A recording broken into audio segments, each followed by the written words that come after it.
ವಿದ್ಯಾರ್ಥಿಗಳೇ, ಇವತ್ತು ಬಿಕಾಮ್ 4ನೇ ಸೆಮಿಸ್ಟರ್ ಓಪನ್ ಎಲೆಕ್ಟಿವ್ ಪತ್ರಿಕೆ ಹೆರಿಟೇಜ್ ಟೂರಿಸಂ ಆಫ್ ಇಂಡಿಯಾ ಅಥವಾ ಭಾರತದ ಪಾರಂಪರಿಕ ಪ್ರವಾಸೋದ್ಯಮ, ಈ ಒಂದು ಪತ್ರಿಕೆಗೆ ಸಂಬಂಧಪಟ್ಟಂತೆ ನಾವು ಈಗಾಗಲೇ ಸುಮಾರು ವಿಚಾರಗಳನ್ನು ಚರ್ಚೆ ಮಾಡ್ತಾ ಹೋಗಿದ್ದೇವೆ.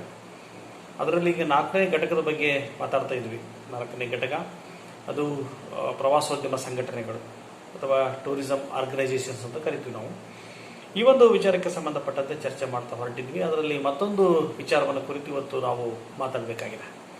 ಅದ್ರ ಏನಪ್ಪಾ ಅಂತಂದ್ರೆ socio economic impact of tourism, ಅಂದ್ರೆ ಟೂರಿಸಂನ ಸಾಮಾಜಿಕ ಆರ್ಥಿಕ ಪ್ರಭಾವ ಹೇಗಿರುತ್ತದೆ, ಈ ಒಂದು ವಿಚಾರವನ್ನು ಕುರಿತು ನಾವಿಲ್ಲಿ ಚರ್ಚೆ ಮಾಡ್ತಾ ಹೋಗ್ಬೇಕಾಗ್ತದೆ.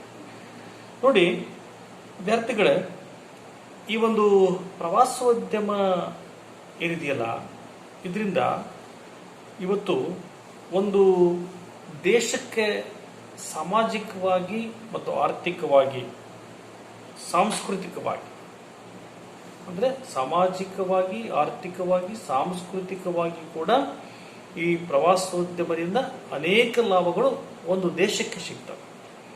ಹಾಗಾಗಿ ಈ ಒಂದು ಸಾಮಾಜಿಕ ಆರ್ಥಿಕ ಪ್ರಭಾವವೂ ಕೂಡ ಪ್ರವಾಸೋದ್ಯಮದಿಂದ ಉಂಟಾಗ್ತದೆ. ನೋಡಿ, ಅದು ಸಾಮಾಜಿಕ ಹಾಗೂ ಆರ್ಥಿಕ ಪರಿವರ್ತನಾ ಸಾಧನ ಪ್ರವಾಸೋದ್ಯಮ ಅಂತಕ್ಕಂಥದ್ದು. ಹಾಗಾಗಿ ರಾಷ್ಟ್ರೀಯ ಅಂತಾರಾಷ್ಟ್ರೀಯ ಅರಿವು ಸಹ ಈ ಪ್ರವಾಸೋದ್ಯಮದಿಂದಾಗಿ ಆಗ್ತದೆ. ಹಾಗಾಗಿ ಇಲ್ಲಿ ಸಾಮಾಜಿಕವಾಗಿ ಯಾವ ರೀತಿಯಾಗಿ ಬದಲಾವಣೆ ಆಗ್ತದೆ ಅನ್ನೋದನ್ನು ಕೂಡ ನಾವು ಚರ್ಚೆ ಮಾಡಬೇಕಾಗ್ತದೆ. ಯಾಕಂದ್ರೆ ಈ ಒಂದು ಇದರಿಂದಾಗಿ ಹೊಸ ಸಂಸ್ಕೃತಿಯ ಪರಿಚಯ ಆಗ್ತದೆ, ನಾಗರಿಕತೆಯ ಪರಿಚಯ ಆಗ್ತದೆ, ಜೊತೆಗೆ ಜೀವನ ಶೈಲಿಯ ಪರಿಚಯ ಆಗ್ತದೆ, ಒಂದು ರೀತಿಯ ಸೃಜನಶೀಲತೆ ಅಂದ್ರೆ ಒಂದು ಹೊಸತನದ ಪರಿಚಯವು ಕೂಡ ಈ ಪ್ರವಾಸೋದ್ಯಮದಿಂದ ಉಂಟಾಗ್ತದೆ. ಹಾಗಾದ್ರೆ ಯಾವ ರೀತಿಯಾಗಿ ಈ ಸಾಮಾಜಿಕ ಸಾಂಸ್ಕೃತಿಕ ಅಭಿವೃದ್ಧಿಯ ಮಾಧ್ಯಮವಾಗಿ ಪ್ರವಾಸೋದ್ಯಮ ಅನ್ನೋದು ಹೇಗೆ ಕೆಲಸ ಮಾಡ್ತದೆ, ಅಂದ್ರೆ ಯಾವ ರೀತಿಯಾಗಿ ಈ ಪ್ರವಾಸೋದ್ಯಮ ಸಾಮಾಜಿಕ ಆರ್ಥಿಕ ಪ್ರಭಾವವನ್ನು ಉಂಟು ಮಾಡ್ತದೆ ಅನ್ನೋದನ್ನು ಕೂಡ ನಾವು ತಿಳ್ಕೊಳ್ಬೇಕಾಗ್ತದೆ. ಅಂದ್ರೆ ಈ ಒಂದು ಟೂರಿಸಂ ಪ್ರವಾಸೋದ್ಯಮದಿಂದ ಸಾಮಾಜಿಕ ಆರ್ಥಿಕ ಪ್ರಭಾವ ಹೇಗೆ ಇರ್ತದೆ, ಇದನ್ನ ಸಾಮಾನ್ಯವಾಗಿ ಪ್ರಶ್ನೆಯನ್ನು ಕೇಳ್ತಾರೆ. 10 ಇಲ್ಲ 15 ಅಂಕಕ್ಕೆ ಬರ್ತದೆ. ಪ್ರವಾಸೋದ್ಯಮದಿಂದ ಆಗುವ ಸಾಮಾಜಿಕ ಆರ್ಥಿಕ ಲಾಭಗಳೇನು ಅಥವಾ ಆರ್ಥಿಕ ಪ್ರಭಾವ ಹೇಗಿರ್ತದೆ ಅಂತ ಹೇಳಿ ಕೇಳ್ತಾರೆ. ಹಾಗಾಗಿ ಇಲ್ಲಿ ಫಸ್ಟ್ ನಾವು ಸಾಮಾಜಿಕ ಪ್ರಭಾವದ ಬಗ್ಗೆ ಚರ್ಚೆ ಮಾಡ್ತಾ ಹೋಗೋಣ. ನಂತರ ಆರ್ಥಿಕ ಪ್ರಭಾವ ಹೇಗಾಗ್ತದೆ ಪ್ರವಾಸೋದ್ಯಮದಿಂದ ಅನ್ನೋದನ್ನು ಕೂಡ ನಾವು ಒಂದು ದೇಶಕ್ಕೆ ಯಾವ ರೀತಿಯಾಗಿ ಪ್ರವಾಸೋದ್ಯಮದಿಂದ ಸಾಮಾಜಿಕ ಲಾಭ ಆಗ್ತದೆ, ಆರ್ಥಿಕ ಲಾಭ ಆಗ್ತದೆ ಅನ್ನೋದನ್ನ ನಾವು ಇಲ್ಲಿ ತಿಳ್ಕೊಳ್ಬೇಕಾಗ್ತದೆ. ವಿದ್ಯಾರ್ಥಿಗಳೇ, ಸಾಮಾನ್ಯವಾಗಿ ಇದ್ರ ಅರಿವು ನಿಮಗೆ ಇದ್ದೇ ಇರ್ತದೆ. ಯಾಕಂದ್ರೆ ಮನುಷ್ಯ ಅಂತಂದ್ರೆ ಸಾಮಾನ್ಯವಾಗಿ ಪ್ರವಾಸೋದ್ಯಮವನ್ನ ಅಂದ್ರೆ ಪ್ರವಾಸಕ್ಕೆ ಹೋಗ್ತಾನೆ. ಆ ಪ್ರವಾಸಕ್ಕೆ ಹೋಗುವುದರಿಂದಾಗಿ ನಮಗೆ ಸಾಕಷ್ಟು ವಿಚಾರಗಳು ತಿಳಿದು ಬಂದ್ಬಿಡ್ತವೆ. ಹಾಗಾಗಿ ಇವತ್ತು ಈ ಒಂದು ಸಾಮಾಜಿಕ ಪ್ರಭಾವ ಹೇಳ್ತಾರೆ, ರಾಷ್ಟ್ರಗಳ ಸಾಮಾಜಿಕ ಪರಿವರ್ತನಾ ಶಕ್ತಿಯಂತಿರುವ ಪ್ರವಾಸೋದ್ಯಮ ಬೀರುವ ಸಾಮಾಜಿಕ ಪ್ರಭಾವಗಳೇನು ಅಂತಂದ್ರೆ, ಮೊದಲನೇದಾಗಿ ಹೇಳ್ತಾರೆ ಪ್ರವಾಸೋದ್ಯಮವು ಶಾಂತಿಯ ಸ್ಥಾನ ಅಂತ ಹೇಳ್ತಾರೆ. ಪ್ರವಾಸೋದ್ಯಮವು ಶಾಂತಿಯ ಸ್ಥಾನ, ಇದು ಮೊದಲ ಪ್ರಭಾವ. ಅಂದ್ರೆ ಇದು ಒಂದು ಸೋಷಿಯಲ್ ಇಂಪ್ಯಾಕ್ಟ್ ಅಂತ ಹೇಳ್ತೀವಿ, ಸಾಮಾಜಿಕ ಪ್ರಭಾವ ಅಂತ ಹೇಳ್ತೀವಿ. ಅಂದ್ರೆ ಇವತ್ತು ಈ ಪ್ರವಾಸೋದ್ಯಮ ಅಂತಕ್ಕಂಥದ್ದು ದೇಶಗಳ ನಡುವೆ ಒಂದು ರೀತಿಯ ಸಾಮರಸ್ಯವನ್ನ, ಅಂದ್ರೆ ಒಂದು ದೇಶವನ್ನ ಮತ್ತೊಂದು ದೇಶಕ್ಕೆ ಹತ್ತಿರ ತರ್ತಕ್ಕಂಥ ಕೆಲಸವನ್ನ ಈ ಒಂದು ಪ್ರವಾಸ ಮಾಡ್ತದೆ. ಯಾಕಂದ್ರೆ ಒಂದು ದೇಶಕ್ಕೂ ಮತ್ತೊಂದು ದೇಶಕ್ಕೂ ಉತ್ತಮ ಸಾಮಾಜಿಕ ಬಾಂಧವ್ಯ ಇದ್ದಾಗ ಮಾತ್ರ ಯಾವುದೇ ವ್ಯಕ್ತಿ ಆ ದೇಶಕ್ಕೆ ಪ್ರವಾಸಕ್ಕೆ ಹೋಗ್ಲಿಕ್ಕೆ ಸಾಧ್ಯ ಆಗ್ತದೆ. ಹೀಗಾಗಿ ಈ ಪ್ರವಾಸೋದ್ಯಮ ಅನ್ನೋದು ಜನರು ಮತ್ತು ರಾಷ್ಟ್ರಗಳನ್ನ ಹತ್ತಿರ ತರ್ತಕ್ಕಂಥ ಕೆಲಸವನ್ನು ಮಾಡ್ತದೆ. ಹೀಗಾಗಿ ಅದು ಏನ್ ಮಾಡ್ತದೆ ಅಂದ್ರೆ ತಪ್ಪು ಅರಿವನ್ನ ನಿವಾರಿಸಿ ಆ ಒಂದು ರೀತಿಯ ರಾಷ್ಟ್ರೀಯ ಶಾಂತಿಯನ್ನ ಮೂಡಿಸ್ತಕ್ಕಂಥ ಕೆಲಸವನ್ನ ಇದು ಮಾಡ್ತದೆ. ಯಾಕಂದ್ರೆ ಸಾಮಾನ್ಯವಾಗಿ ಒಬ್ಬ ವಿದೇಶಿ ಪ್ರವಾಸಿ ಬರಬೇಕಂದ್ರೆ ಕೇವಲ ಒಂದು ದೇಶಕ್ಕೆ ಆತ ಹಣವನ್ನಷ್ಟೇ ಹೊತ್ಕೊಂಡು ಬರೋದಿಲ್ಲ, ಕೇವಲ ಹಣವನ್ನ ಮಾತ್ರ ಆತ ತರೋದಿಲ್ಲ, ಅದರ ಜೊತೆಗೆ ತನ್ನ ದೇಶದ ನಾಗರಿಕತೆ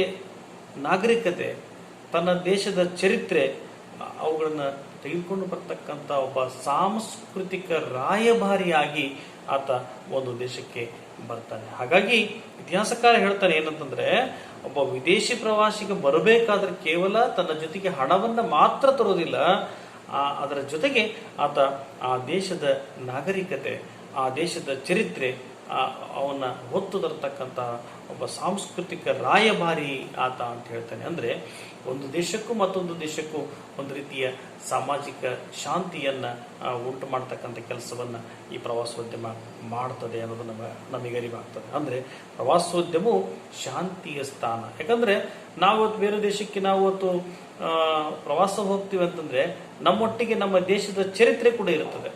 ಯಾವುದೋ ಒಬ್ಬ ಇಂಗ್ಲೆಂಡ್ ದೇಶದ ಪ್ರವಾಸಿಗೆ ನಮ್ಮ ದೇಶಕ್ಕೆ ಬರ್ತಾರಪ್ಪ ಅಂತಂದ್ರೆ ಅವನು ಬರಬೇಕಾದ್ರೆ ಅವನ ದೇಶದ ಚರಿತ್ರೆ, ಅವನ ದೇಶದ ಸಂಸ್ಕೃತಿ, ಅವನ ದೇಶದ ನಾಗರಿಕತೆ ಅವೆಲ್ಲವನ್ನು ಕೂಡ ಅವನ ಜೊತೆಗೆ ಹೊತ್ಕೊಂಡ್ ಬಂದಿರ್ತಾನೆ. ಅವ್ನು ಬಂದಾಗ ಹೇಳ್ತಾರೆ, ಸಾಮಾನ್ಯವಾಗಿ ಕೇಳ್ತಾರೆ, ಇಲ್ಲಿ ನಮ್ಮ ದೇಶದ ಜನ ಕೇಳ್ಬೋದು, ಹೇಗಿದೆ ನಿಮ್ಮಲ್ಲಿ ವ್ಯವಸ್ಥೆ, ಹೇಗಿದೆ ನಿಮ್ಮ ಶೈಕ್ಷಣಿಕ ವ್ಯವಸ್ಥೆ, ಹೇಗಿದೆ ನಿಮ್ಮಲ್ಲಿರ್ತಕ್ಕಂತಹ ದೇವಸ್ಥಾನಗಳು ಹೇಗಿದ್ದಾವೆ, ಇವೆಲ್ಲವನ್ನು ಕೂಡ ಪರಿಚಯ ಮಾಡ್ಕೊಳ್ಬಹುದು. ಅಲ್ಲಿರ್ತಕ್ಕಂಥ ಉಡುಗೆ ತೊಡುಗೆಗಳ ಬಗ್ಗೆ ಪರಿಚಯ ಮಾಡ್ಕೊಳ್ಬಹುದು ಅವರಿಗೆ. ಅದರ ಜೊತೆಗೆ ಹಿಂಗೆ ಅವರ ಮತ್ತು ನಮ್ಮ ಒಂದು ರೀತಿಯ ಸಾಂಸ್ಕೃತಿಕ ವಿನಿಮಯ ಕೂಡ ನಡೀತದೆ. ಈ ರೀತಿಯಾಗಿ ಒಂದು ರೀತಿಯ ಶಾಂತಿ ಮೂಡಿಸ್ಲಿಕ್ಕೆ ಅನುಕೂಲ ಆಗ್ತದೆ. ಇದು ಒಂದು ಕಡೆ ಆಯ್ತು. ಎರಡನೇದು ಏನಪ್ಪಾ ಅಂದ್ರೆ ಅರಿವನ್ನ ಮೂಡಿಸ್ತಕ್ಕಂಥ ಕೆಲಸವನ್ನ ಮಾಡ್ತದೆ ಅಂತಕ್ಕಂಥ ಮಾತನ್ನ ಹೇಳ್ತಾರೆ. ಅಂದ್ರೆ ಟೂರಿಸಂನಿಂದಾಗಿ ವಿಭಿನ್ನ ಜನರು ಮುಖಾಮುಖಿಯಾಗಿ ಭೇಟಿ ಆಗ್ತಾರೆ.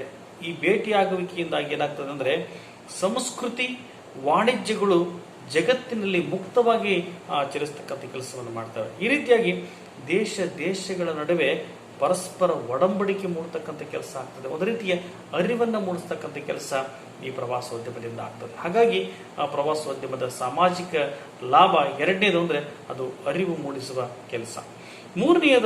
ಮೂರನೆಯ ಲಾಭ ಅಂತಂದ್ರೆ ಪ್ರವಾಸೋದ್ಯಮವು ಹಳೆಯ ಪಟ್ಟಣಗಳ ನವೀನತೆಗೆ ಸಹಾಯ ಮಾಡ್ತದೆ.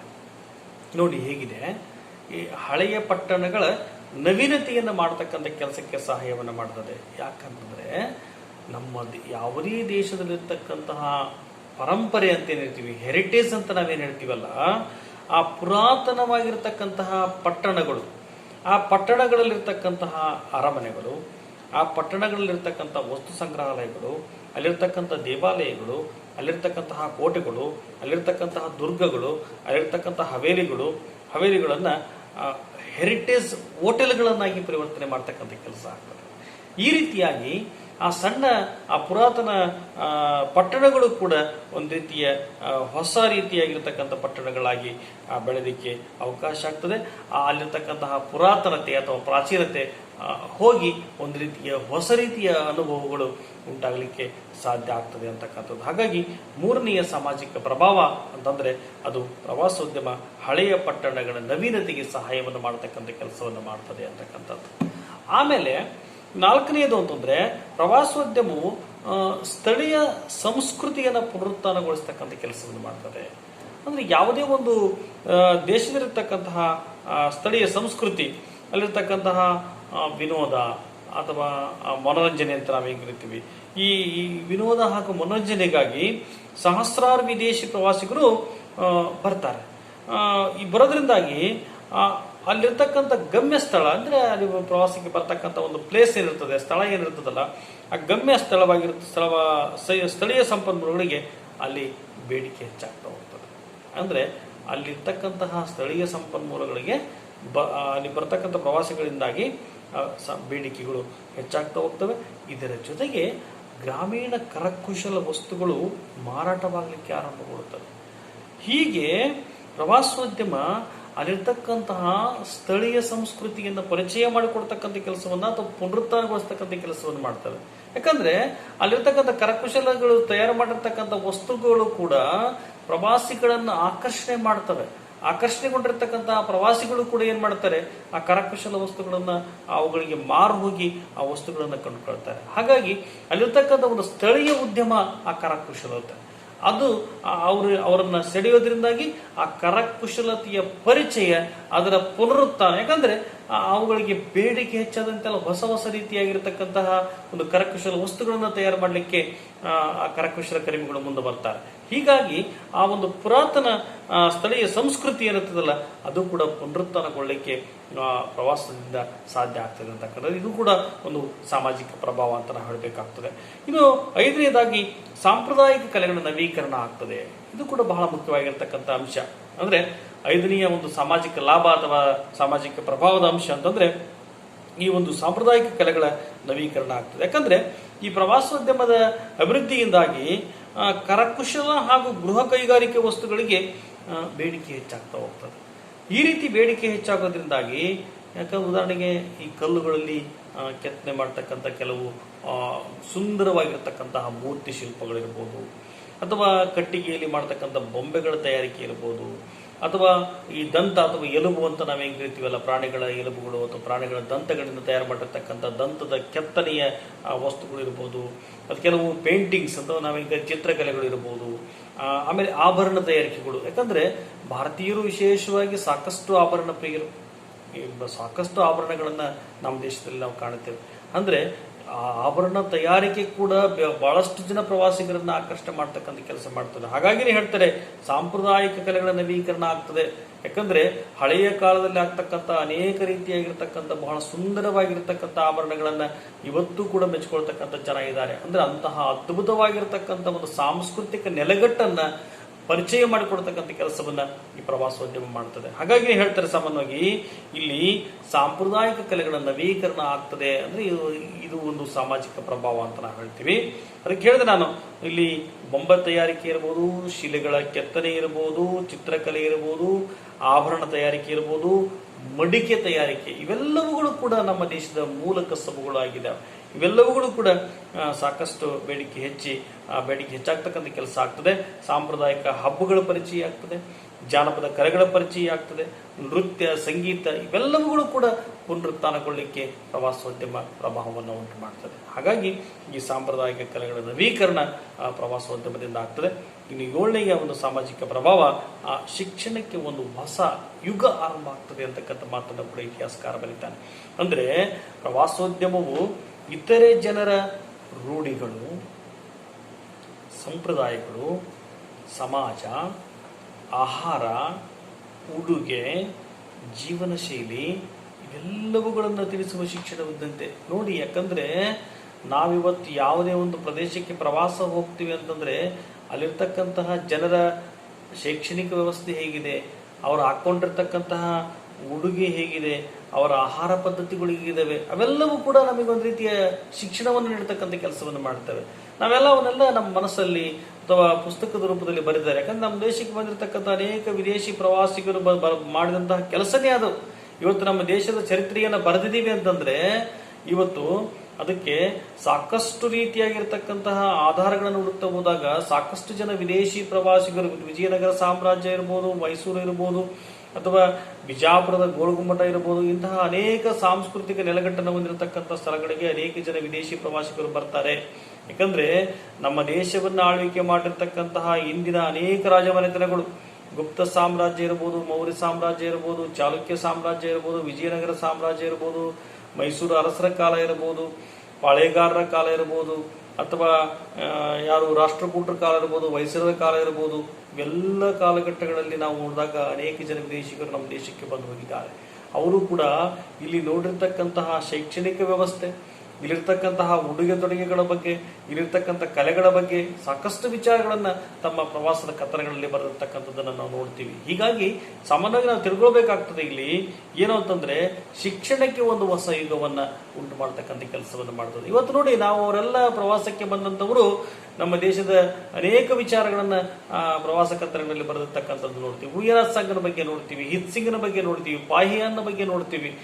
ಇಂತಹ ಅನೇಕ ಜನ ವಿದೇಶಿ ಪ್ರವಾಸಿಗರು ನಮ್ಮ ದೇಶಕ್ಕೆ ಬರ್ತಾರೆ. ಸಾಮಾನ್ಯ ಇಬನ್ ಬತೂತನನ್ನು ನೋಡ್ತೀವಿ, ನಿಕೋಲೋ ಕೊಂಟಿಯನ್ನ ನೋಡ್ತೀವಿ. ಇಂತಹ ಅನೇಕ ಜನ ಬಂದು ಹೋಗ್ತಾರೆ. ಅವರೆಲ್ಲ ಪ್ರವಾಸ ಕಥನಗಳನ್ನ ಬರೆದಿದ್ದಾರೆ. ಹಾಗಾಗಿ ಅವರ ಬರವಣಿಗೆಗಳು ಒಂದು ರೀತಿಯ ಹೊಸ ಶಿಕ್ಷಣಕ್ಕೆ, ಹೊಸ ಯುಗಕ್ಕೆ ನಾಂದಿಯನ್ನಾಡ್ತಕ್ಕಂಥ ಕೆಲಸವನ್ನು ಮಾಡ್ತವೆ. ಹಾಗೆ ಪ್ರವಾಸೋದ್ಯಮ ಶಿಕ್ಷಣಕ್ಕೆ ಒಂದು ಹೊಸ ಯುಗವನ್ನ ಆರಂಭ ಮಾಡ್ತಕ್ಕಂಥ ಕೆಲಸವನ್ನ ಮಾಡ್ತದೆ.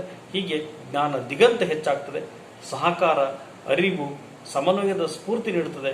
ಇತರರ ಜೀವನ ವಿಧಾನ ಕೂಡ ತಿಳ್ಕೊಳ್ಳಿಕ್ಕೆ ನಮಗೆ ಈ ಒಂದು ಪ್ರವಾಸೋದ್ಯಮದಿಂದ ಸಾಧ್ಯ ಆಗ್ತದೆ ಅಂತಕ್ಕಂಥ ಮಾತನ್ನು ಹೇಳ್ತಾರೆ. ಇನ್ನು 8ನೆಯ ಒಂದು ಪ್ರಭಾವ ಅಂದ್ರೆ ಆಧ್ಯಾತ್ಮಿಕ ಮೌಲ್ಯಗಳನ್ನು ನೀಡ್ತಕ್ಕಂಥ ಕೆಲಸವನ್ನು ಮಾಡ್ತದೆ ಅಂತಕ್ಕಂಥದ್ದು. ಅಂದ್ರೆ ಒಂದು ಸಾಮಾಜಿಕ ಪ್ರಭಾವ ಇದು. ಏನು ಆಧ್ಯಾತ್ಮಿಕ ಮೌಲ್ಯಗಳನ್ನು ನೀಡತಕ್ಕಂಥ ಕೆಲಸವನ್ನ ಈ ಪ್ರವಾಸೋದ್ಯಮ ಮಾಡ್ತದೆ. ಏನು ಆಧ್ಯಾತ್ಮಿಕ ಪ್ರಭಾವ ಅಂತಂದ್ರೆ ಅನ್ಯ ದೇಶಗಳ ಪವಿತ್ರ ಧಾರ್ಮಿಕ ಕೇಂದ್ರಗಳಿಗೆ ಭೇಟಿಯನ್ನು ನೀಡೋದ್ರಿಂದಾಗಿ ಇಂತಹ ಆಧ್ಯಾತ್ಮಿಕ ಮೌಲ್ಯಗಳನ್ನು ತಿಳಿಲಿಕ್ಕೆ ಸಾಧ್ಯ ಆಗ್ತದೆ ಅಂತಕ್ಕಂಥದ್ದು. ಇದರಿಂದ ಧಾರ್ಮಿಕ ಸಹಿಷ್ಣುತೆ ಮೂಡ್ತಕ್ಕಂಥ ಕೆಲಸವನ್ನು ಮಾಡ್ತದೆ. ಯಾಕಂದ್ರೆ ನೋಡ್ಬೋದು, ಸಾಮಾನ್ಯವಾಗಿ ಇವತ್ತು ನಮ್ಮ ದೇಶಕ್ಕೆ ಬಂದಂತಹ ಅನೇಕ ಜನ ಪ್ರವಾಸಿಗರು ನಮ್ಮ ದೇಶದ ಧಾರ್ಮಿಕತೆಯನ್ನು ಮೆಚ್ಕೊಳ್ತಾರೆ. ನೀವು ಯಾಕಂತ ಕೇಳ್ಬೋದು ಸಾಮಾನ್ಯವಾಗಿ. ಯಾಕಂತಂದ್ರೆ ಇವತ್ತು ಭಾರತ ದೇಶದಲ್ಲಿ ಒಂದು ಧರ್ಮದ ಜನ ಇಲ್ಲ. ಜೈನ ಧರ್ಮದವರಿದ್ದಾರೆ, ಬೌದ್ಧ ಧರ್ಮದವರಿದ್ದಾರೆ, ಕ್ರೈಶ್ಚಿಯನ್ರಿದ್ದಾರೆ, ಆಮೇಲೆ ಯಾರು ಅಂತಂದ್ರೆ ಮುಸಲ್ಮಾನ್ ಧರ್ಮದವರಿದ್ದಾರೆ, ಹಿಂದೂಗಳಿದ್ದಾರೆ. ವಿವಿಧತೆಯಲ್ಲಿ ಏಕತೆಯನ್ನು ಕಂಡಂತಹ ದೇಶ ಭಾರತ ದೇಶ. ಹೀಗಾಗಿ ಇಲ್ಲಿ ಚರ್ಚ್ಗಳಿದ್ದಾವೆ, ಮಸೀದಿಗಳಿದ್ದಾವೆ, ಏನಂತಾರೆ ಸಾಮಾನ್ಯವಾಗಿ ದೇವಾಲಯಗಳಿದ್ದಾವೆ, ಮಂದಿರಗಳಿದ್ದಾವೆ. ಹೀಗೆ ಇಂತಹ ಅನೇಕ ವಿಚಾರಗಳು ಒಂದು ರೀತಿಯ ಆಧ್ಯಾತ್ಮಿಕತೆಯ ಮೌಲ್ಯಗಳನ್ನು ಬೆಳೆಸ್ತಕ್ಕಂಥ ಕೆಲಸವನ್ನು ಕೂಡ ಈ ಪ್ರವಾಸ ಮಾಡ್ತದೆ. ಯಾಕಂದ್ರೆ ಧಾರ್ಮಿಕ ಕೇಂದ್ರಗಳಿಗೆ ಭೇಟಿ ನೀಡ್ತಾರೆ. ಅಲ್ಲಿರ್ತಕ್ಕಂಥ ಧಾರ್ಮಿಕ ವಿಚಾರಗಳು, ಪೂಜಾ ಪುನಸ್ಕಾರಗಳು, ಮತ್ತೊಂದು ಎಲ್ಲವನ್ನೂ ಕೂಡ ತಿಳ್ಕೊಳ್ತಕ್ಕಂಥ ಕೆಲಸ ಪ್ರವಾಸೋದ್ಯಮದಿಂದ ಆಗ್ತದೆ. ಕೊನೆಯದಾಗಿ ಆಗ್ತಕ್ಕಂಥ ಸಾಮಾಜಿಕ ಪ್ರಭಾವ ಅಂತಂದ್ರೆ ಇಲ್ಲಿ ಅದು ಸಾಮಾಜೀಕರಣ ಸಾಧನ ಅಂತಂದ್ರೆ, ಸಾಮಾಜೀಕರಣ ಅಂತಂದ್ರೆ ಒಂದು ರೀತಿಯ ಜನಾಂಗಗಳ ಸಾಮರಸ್ಯದ ಬಗ್ಗೆ ತಿಳಿಸ್ಕೊಡ್ತದೆ. ಅದಕ್ಕೆ ಹೇಳಿದ ಸಾಮಾನ್ಯವಾಗಿ ಏನಂತಂದ್ರೆ ಈ ಜಾತಿ, ಮತ, ಜನಾಂಗ, ಬಡವ, ಶ್ರೀಮಂತ ಈ ರೀತಿಯಾಗಿರ್ತಕ್ಕಂತಹ ಭೇದ ಭಾವನೆಗಳನ್ನ ಹೋಗಲಾಡಿಸುವುದರ ಮುಖಾಂತರ ಎಲ್ಲರೂ ಒಂದೇ ಅಂತಕ್ಕಂತಹ ಮನೋಭಾವನೆ, ಅಂದ್ರೆ ಜನಾಂಗಗಳ ನಡುವೆ ಒಂದು ರೀತಿಯ ಸಾಮರಸ್ಯ, ಸಾಮಾಜೀಕರಣ ವ್ಯವಸ್ಥೆಯನ್ನು ಬೆಳೆಸ್ತಕ್ಕಂಥ ಕೆಲಸವನ್ನು ಕೂಡ ಈ ಪ್ರವಾಸ ಮಾಡ್ತದೆ ಅಂತಕ್ಕಂಥ ಮಾತನ್ನು ಕೂಡ ಇತಿಹಾಸಕಾರರು ಬರೀತಾರೆ. ಇನ್ನು ಇವಿಷ್ಟು ಸಾಮಾಜಿಕ ಪ್ರಭಾವ ಆದ್ರೆ ಇನ್ನು ಆರ್ಥಿಕ ಪ್ರಭಾವಕ್ಕೆ ನಾವು ಹೋಗ್ಬೇಕಾಗ್ತದೆ. ಆರ್ಥಿಕ ಪ್ರಭಾವ ಅಂತಂದ್ರೆ ಇದು ಒಂದು ದೇಶಕ್ಕೆ ಅಧಿಕ ಆದಾಯವನ್ನು ತರತಕ್ಕಂಥ ಕೆಲಸವನ್ನು ಮಾಡ್ತದೆ ಪ್ರವಾಸೋದ್ಯಮ. ಯಾಕಂದ್ರೆ ಅನೇಕ ಜನ ವಿದೇಶಿಗರು ಭಾರತಕ್ಕೆ ಬರೋದ್ರಿಂದಾಗಿ ಅವರು ತರತಕ್ಕಂತಹ ಸಾಕಷ್ಟು ವಿದೇಶಿ ವಿನಿಮಯ ನಮಗೆ ಸಿಗ್ತದೆ. ಹಾಗಾಗಿ ಅಧಿಕ ಆದಾಯ ಅದರಿಂದ ನಮಗೆ ಸಿಗ್ತದೆ. ಇನ್ನು ಎರಡನೇದಾಗಿ ಹೇಳಿದ್ರೆ ನಾನು ದೇಶಕ್ಕೆ ಹೆಚ್ಚಿನ ವಿದೇಶಿ ವಿನಿಮಯವನ್ನು ತಂದು ಕೊಡ್ತಕ್ಕಂಥ ಕೆಲಸವನ್ನ ಪ್ರವಾಸೋದ್ಯಮ ಮಾಡ್ತದೆ. ಇನ್ನು ಮೂರನೇದಾಗಿ ಪ್ರವಾಸೋದ್ಯಮ ಅತ್ಯಧಿಕ ಉದ್ಯೋಗಾವಕಾಶಗಳನ್ನು ಕೂಡ ಒದಗಿಸಿಕೊಡ್ತಕ್ಕಂಥ ಕೆಲಸವನ್ನು ಮಾಡ್ತದೆ. ಆಮೇಲೆ ಸಾರಿಗೆ, ಹೋಟೆಲ್ಲು, ವಸತಿ, ಕರಕುಶಲ ಉದ್ಯಮಗಳು ಕೂಡ ಅಭಿವೃದ್ಧಿಯನ್ನು ಹೊಂದಲಿಕ್ಕೆ ಸಾಧ್ಯ ಆಗ್ತದೆ. ನೀವು ಅರ್ಥ ಮಾಡ್ಕೊಳ್ಬೇಕಾಗ್ತದೆ, ಇವೆಲ್ಲವುಗಳು ಕೂಡ ಪ್ರವಾಸೋದ್ಯಮದಿಂದ ಲಾಭ ಆಗ್ತಕ್ಕಂಥದ್ದು. ವಿದೇಶಿ ವಿನಿಮಯ ಸಿಗ್ತದೆ ಅಂತ ಹೇಳಿದೆ, ಉದ್ಯೋಗ ಸಿಗ್ತದೆ ಅಂತ ಹೇಳಿದೆ ನಾನು, ಆಮೇಲೆ ಅಧಿಕ ಆದಾಯ ಸಿಗ್ತದೆ ಅಂತ ಹೇಳಿದೆ ನಾನು, ಸಾರಿಗೆ, ಹೋಟೆಲ್ಲು, ವಸತಿ, ಕರಕುಶಲ ಉದ್ಯಮಗಳು ಕೂಡ ಅಭಿವೃದ್ಧಿಗೊಳ್ತವೆ ಅಂತ ಹೇಳಿದೆ. ಜೊತೆಗೆ ಪ್ರಾದೇಶಿಕ ಅಸಮತೋಲನ ಕೂಡ ಇದರಿಂದ ದೂರ ಆಗ್ತದೆ ಅಂತಕ್ಕಂಥ ಮಾಹಿತಿಗಳು ಕೂಡ ಸಿಗ್ತವೆ. ಮಹಿಳೆಯರಿಗೆ ಉದ್ಯೋಗ ನೀಡತಕ್ಕಂಥ ಕೆಲಸ ಪ್ರವಾಸೋದ್ಯಮದಿಂದ ಆಗ್ತದೆ. ಪ್ರವಾಸಿಗಳು ಮಾಡುವ ವೆಚ್ಚದಿಂದ ನಮಗೆ ಅನೇಕ ರೀತಿಯಾಗಿರತಕ್ಕಂತಹ ಆದಾಯಗಳು ಕೂಡ ನಮಗೆ ಸಿಗ್ತವೆ. ಹೀಗೆ ಪ್ರವಾಸೋದ್ಯಮದಿಂದ ಪರಿಸರದ ಮೇಲೆ ಕೂಡ ಸಾಕಷ್ಟು ರೀತಿಯಾಗಿರತಕ್ಕಂಥ ಪ್ರಭಾವಗಳು ಕೂಡ ಉಂಟಾಗ್ತವೆ. ಹಾಗಾಗಿ ನೆನಪಿಟ್ಕೊಂಡಿರಬೇಕಾಗ್ತದೆ ವಿದ್ಯಾರ್ಥಿಗಳೇ, ಸಾಮಾನ್ಯವಾಗಿ ಪ್ರವಾಸೋದ್ಯಮದಿಂದ ಉಂಟಾಗುವ ಸಾಮಾಜಿಕ ಮತ್ತು ಆರ್ಥಿಕ ಪ್ರಭಾವಗಳನ್ನು ಕುರಿತು ಬರೆಯಿರಿ ಅಂತ ಹೇಳಿ ಸಾಮಾನ್ಯವಾಗಿ 10 ಇಲ್ಲ 15 ಮಾರ್ಕ್ಸ್ಗೆ ಕೇಳ್ತಾರೆ. ಹಾಗಾಗಿ ಪ್ರವಾಸೋದ್ಯಮದಿಂದ ಯಾವ ರೀತಿಯಾಗಿರ್ತಕ್ಕಂಥ ಸಾಮಾಜಿಕ ಲಾಭಗಳಿದಾವೆ ಅಥವಾ ಸಾಮಾಜಿಕ ಪ್ರಭಾವ ಉಂಟಾಗ್ತದೆ, ಆರ್ಥಿಕ ಪ್ರಭಾವ ಉಂಟಾಗ್ತದೆ ಅನ್ನೋದನ್ನ ನಾವಲ್ಲಿ ಕ್ಲೀನ್ ಆಗಿ ಸುಮಾರು ಪಾಯಿಂಟ್ಸ್ಗಳನ್ನು ಬರೆದ್ಬಿಟ್ರೆ ನಮಗೆ ಸಾಕ್ತದೆ. ಹಾಗಾಗಿ ಸಾಕಷ್ಟು ಸರಿ ಪ್ರಶ್ನೆ ಪತ್ರಿಕೆಯಲ್ಲಿ ಪ್ರಶ್ನೆ ಬಂದಿದೆ, ಪ್ರವಾಸೋದ್ಯಮದ ಸಾಮಾಜಿಕ ಮತ್ತು ಆರ್ಥಿಕ ಪ್ರಭಾವವನ್ನು ಕುರಿತು ಬರೆಯಿರಿ ಅಂತ ಹೇಳಿ ಕೇಳಿದ್ದಾರೆ. ಹಾಗಾಗಿ ಸಾಮಾಜಿಕ ಪ್ರಭಾವಗಳೇನು ಅಂದಾಗ 9 ಅಂಶಗಳನ್ನು ಬರೀಬೇಕಾಗ್ತದೆ. ಆ 9 ಅಂಶಗಳನ್ನು ಬರೆದು ಎಕ್ಸ್ಪ್ಲನೇಷನ್ ಮಾಡಬೇಕು. ಜೊತೆಗೆ ಆರ್ಥಿಕ ಪ್ರಭಾವ ಏನು ಅಂತೇಳಿ ಇಷ್ಟನ್ನು ನೀವು ಬರೀಬೇಕಾಗ್ತದೆ. ಹಾಗಾಗಿ ಸಾಮಾಜಿಕ ಪ್ರಭಾವ ಅಂದರೆ ಏನೋದನ್ನು 4-5 ಲೈನ್ಗಳಲ್ಲಿ ನೀಟಾಗಿ ಅದನ್ನು ಬರೀಬೇಕು. ಒಂದಿಷ್ಟು ಇಂಟ್ರಡಕ್ಷನ್ ಕೊಟ್ಕೋಬೇಕು, ಪಾಯಿಂಟ್ಸ್ಗಳನ್ನು ಹಾಕಿ ಸಾಮಾಜಿಕ ಪ್ರಭಾವದ ಅಂಶಗಳು ಏನಿಲ್ಲ ನಾನು ಹೇಳಿದೆ 9 ಪಾಯಿಂಟ್ಸನ್ನು ಹಾಕಿ, ಆರ್ಥಿಕ ಪ್ರಭಾವಗಳಲ್ಲಿ ನಾನು ಹೇಳಿದೆ ಅವೆಷ್ಟು ಪಾಯಿಂಟ್ಸ್ಗಳನ್ನು ಹಾಕಿ ಅದಿಷ್ಟು ಬರೆದು ಕೊನೆಗೆ ಉಪಸಂಹಾರದಲ್ಲಿ ಒಂದು 4-5 ಲೈನ್ ಬಂದುಬಿಟ್ರೆ ಸಾಕಾಗ್ತದೆ. ಥ್ಯಾಂಕ್ ಯು ವಿದ್ಯಾರ್ಥಿ.